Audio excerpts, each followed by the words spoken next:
Hello, I'm Jim Morningstar. As a practicing licensed clinical psychologist since 1973 and a certified breathworker since 1976, I've witnessed many and diverse forms of healing and transformation in my practice. Many of these could rightly be classified in the common terminology of miracles. I'll give two examples and then endeavor to elucidate what happens in each of these cases from an understandable perspective. Example number one. A young woman who I had seen for counseling and breathwork for several months came to me for a session with the goal of helping her physical healing. She had been in pain for some time, and upon consulting with her physician and having tests, including medical imaging, she was shown to have pronounced uterine fibroids, severe enough to warrant surgery as soon as possible. The surgery was scheduled, and she was wanting to use breathwork beforehand to help with the removal of the fibroids. We had a good session, looking at the many levels of healing this represented in her life, and she felt prepared for the surgery with confidence in her inner healing capabilities. Now, I did not see her for another month or so. When she returned, I asked her about the surgery, and she reported that the surgeon was angry with her. It seems that when he went in to perform the operation, there were no fibroids to be found. He had no explanation of how this could be possible, since he had seen them himself. Example number two. A student in our School of Integrative Psychology had prepared herself to face a monumental emotional challenge and wanted support in the process. She had been estranged from her mother for years. Her mother was abusive to her in many ways when she was younger and made it patently clear to the student she wanted nothing ever to do with her. The sentiment was mutual. Now, in the course of her inner transformation, the student was ready to forgive her mother and wanted to do a breathwork session before approaching her, though she had great fear in doing so. In the session, she released the energetic barriers over her heart to connection with her mother and opened the door to reconciliation. It was some time before I saw the student again. When I did, she reported being astonished that not only had her mother agreed to have her come to her home, but when her mother opened the door to let her in, before the student could say anything, her mother opened her arms and profusely apologized for how she had treated her as a child and asked for her forgiveness. Now, these examples of physical and emotional healing may not seem miraculous to everyone, but they certainly were to the parties involved, including me. Regardless of the numerous times I've witnessed such healings, they always give me goosebumps. They bring me into another level of reality that can be experienced as a parallel universe or another order of existence beyond the consensus mundane one of our logical minds. The logical rational world is linear and requires a measurable step-by-step process to get from A to B, unhealed to healed. It is so ordered in its existence that if steps are not apparent, it will impute, if not outrightly invent them to satisfy its order. However, I believe there's another way to understand and bridge the gap from one world to the next. We use the term, quotes, miracle, when we do not have this bridge or understanding. Let's start with an analogy. Were we to play a game of tag in a completely darkened building, a person whose inner light illuminated the outer environment would have a distinct advantage over all those whose light was not turned on and just had to stumble around, bumping into furniture and random objects, hopefully learning lessons from each bruised shin. They would regard the person whose light was turned on as having miraculous powers that they either admired or feared. These, quotes, enlightened people seem to be able to accomplish things that appear impossible or, quotes, miraculous to others, but feel very natural, if not ordinary, to them. The enlightened person sees the pathways and connections to everything that others believe are separate and divided by darkness.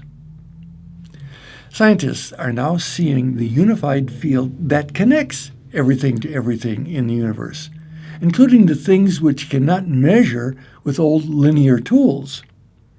Quantum physics is discovering how a change in a particle on one side of the universe can have an instantaneous effect on another particle on the other side of the universe. Studies have shown that the intention of an observer can change the course of moving particles. They're on the verge of bridging the gap between the finite and the infinite. Breathwork is the rainbow bridge between the material, air, and the pranic energy, the mechanical breath of the lungs, and the ineffable breath of spirit, the yang of the goals we want to accomplish, and the yin of the perfection that already exists.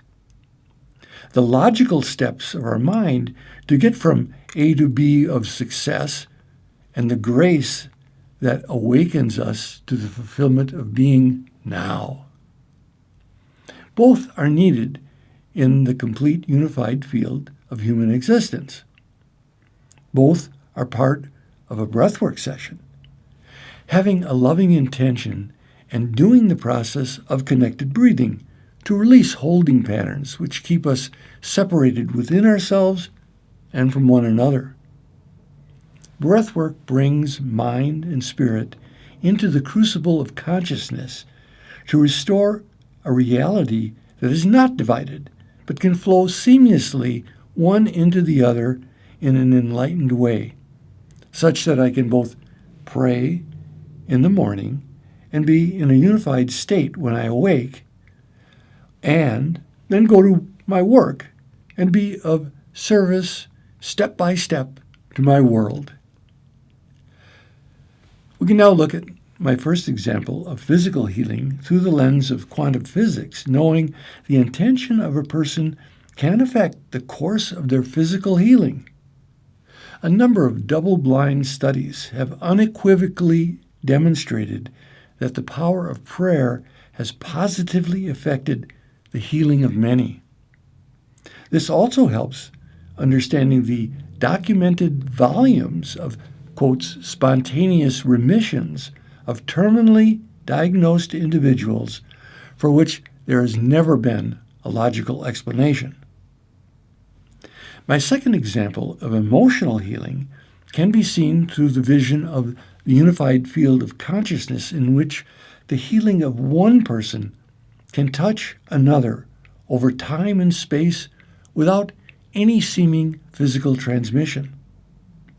I believe this is simply another way of looking at the power of love, which is more than an emotion, but an all-pervasive substance which powers the universe, or, has been said, makes the world go round.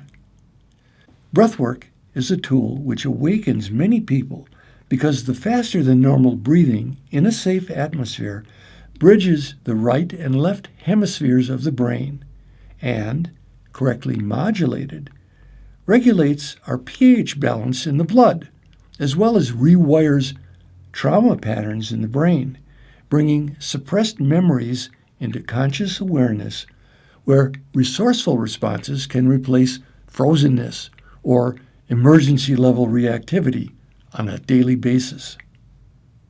But there is more than this miraculous giving us increased or enlightened states of consciousness. Because, as we all know, there are many paths to heightening states of consciousness that have been operating throughout history, from shamanism to mystical traditions in every part of the world.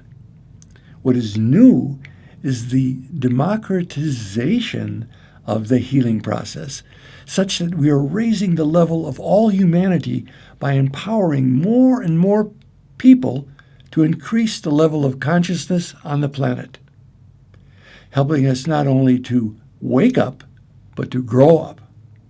In ancient traditions, this is referred to as achieving a steady state of enlightenment, keeping the inner light on and letting it shine more and more of the time. I personally have explored many and varied ways of waking up, from hallucinogenic experiences, firewalking, vision quests without food or water, enlightenment intensives, and countless workshops and trainings. For me, the bottom line go-to tool, day or night, is the sacred breath. Consciously invoking guides and guidance with the spirit of breath, modulated slowly in normal breath awareness and occasional faster than normal breathing as I am guided. I am breathing together with you as you are hearing this in the unified field of consciousness. I am inviting you to continue your partnership with the breath that has sustained your life and growth from your first breath till this minute. You might just pause for a moment and listen with your heart to your next inhale and exhale with love.